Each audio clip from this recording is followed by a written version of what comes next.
Hello friends, welcome back my YouTube channel MS Maths, जहां मैं upload करता हूं बीएससी मैथमेटिक्स एंड फिजिक्स से related video lectures. So in this video we are going to discuss about the apse और apsidal distance.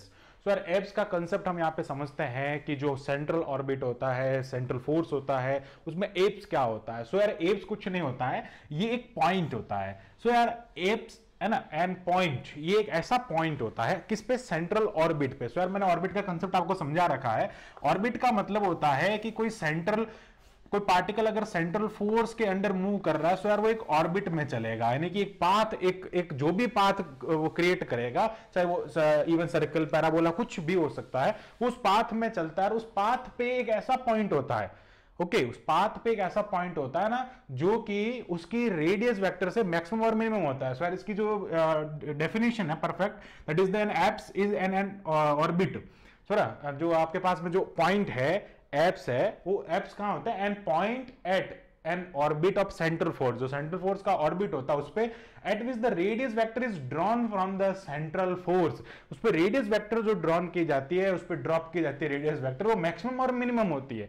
सो यार maximum जो होता है उसको हम एपहेलियन कहते हैं, और जो मिनिमम होता है उसको हम पेरीहेलियन कहते हैं। मैं आगे डिस्कस करूंगा। सबसे पहले समझते हैं, मान लीजिए ये कोई आपके पास में कर्व है।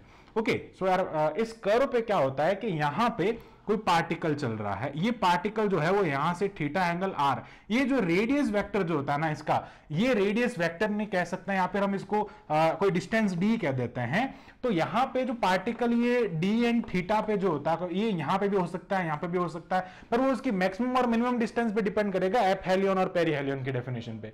सो यहां पे आपके पास में जो इसकी टेंजेंट लाइन होती है, समझिए, इसका समझने की कोशिश कीजिए। मान लीजिए इस पॉइंट पे जो इसकी टेंजेंट लाइन है, यानी कि उस टेंजेंट लाइन पे जो परपेंडिकुलर ड्रॉप किया जाता है, वो परपेंडिकुलर कौन होता है, एप्स होता है। वो पॉइंट जो होता है that is known as the apse. उस पॉइंट को हम एप्स कहते हैं। अब बात आती है एप्सिडियल डिस्टेंस। एप्सिडियल डिस्टेंस क्या होती है, इस पोल से, यानी कि जो सेंट्रल ऑफ फोर्स है, उस पोल को हम क्या कहते हैं, ये एक्चुअली पोलर सिस्टम है, इसमें पोल को जो होता है सेंटर ऑफ फोर्स कहते हैं। सो जो सेंटर ऑफ फोर्स और इसके बीच की जो डिस्टेंस है ना यार, वो डिस्टेंस क्या कहलाती है, उसको हम एप्सिडियल डिस्टेंस कहते हैं। अब बात करते हैं पेरीहेलियन और एपहेलियन के बारे में। तो समझने की कोशिश कीजिएगा, मैं यहां पे बताता हूं कि पेरीहेलियन और एपहेलियन क्या होता है, उसके कंसेप्ट को समझ लेते हैं।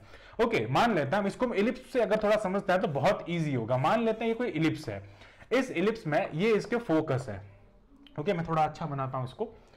मान लीजिए ये एक इलिप्स है, और इस इलिप्स में भी ठीक नहीं बना, फिर भी आप समझ सकते हैं। चलो, इलिप्स में ये फोकस है, ये C1 है और ये C2, सेंटर ऑफ फोर्स, कोई भी हम ले सकते हैं। सर इसके लिए मैं अगर कहूं यहां पे ये पॉइंट और यहां से ये पॉइंट, दोनों क्या उसकी टेंजेंट पे ड्रॉप किए हुए परपेंडिकुलर्स हैं। उसकी टेंजेंट्स पे क्या है, ये परपेंडिकुलर्स हैं, और यहां पे ये भी एक एप्स है, ये भी एक एप्स A1, और ये हो जाएगा A2। इनके बीच की डिस्टेंस को एप्सिडियल डिस्टेंस कहेंगे। अब यहां पे ये देखना है कि एपहेलियन कौन है और पेरीहेलियन कौन है। सो समझने की बात ये है यहां पे कि जो मिनिमम डिस्टेंस होती है, ऑलवेज ध्यान रखना है कि जो मिनिमम डिस्टेंस होती है दैट इज द पेरीहेलियन, और जो मैक्सिमम डिस्टेंस होते हैं उसको हम कहते हैं एपहेलियन। एपहेलियन पॉइंट और पेरीहेलियन पॉइंट। यहां से आपको C1 के रेस्पेक्ट में ये वाली डिस्टेंस मिनिमम दिख रही है। सो यार इसको हम क्या कहते हैं, एपहेलियन कहते हैं। ये कंसेप्ट केपलर्स लॉ में भी होता है कि इस ऑर्बिट के, इस इलिप्स ऑर्बिट के, यानी कि जो हमारे प्लेनेट होते हैं वो इलिप्स में चलते हैं। सर एक फोकस पे कोई ना कोई है ना, यहाँ पे सन होता है। सो सन से ये वाले जो डिस्टेंस होते हैं ना, इसको हम क्या कहते हैं, एपहेलियन कहते हैं, सॉरी पेरीहेलियन कहते हैं ना। This is the perihelion. और यहां पे जो मैक्सिमम डिस्टेंस होती है ना, उसके लिए क्या हो जाएगा, एपहेलियन हो जाएगा। सिमिलरली अगर मैं C2 के रेस्पेक्ट में बात करता हूं तो यार ये क्या हो जाएगा, मैक्सिमम हो जाएगा, और ये मिनिमम हो जाएगा। इसको हम क्या कहेंगे, एपहेलियन कहेंगे, इसको कहेंगे पेरीहेलियन। सो कंसेप्ट समझने का ये है कि जो हमारे पास में मिनिमम जो होता है यार, वो मिनिमम क्या होता है, पेरीहेलियन होता है, और जो मैक्सिमम होता है वो क्या होता है, एपहेलियन होता है। सो बड़ा सिंपल सी 2-4 इसमें हमने डेफिनेशन बताया, उसको कंसेप्ट क्लियर किया। डेफिनेशन आपको 2 नंबर में 100% पूछी जा सकती है, तो आप इसको जरूर पढ़ के जाइएगा। So thanks for watching this video. Keep watching MS Maths and subscribe the channel MS Maths.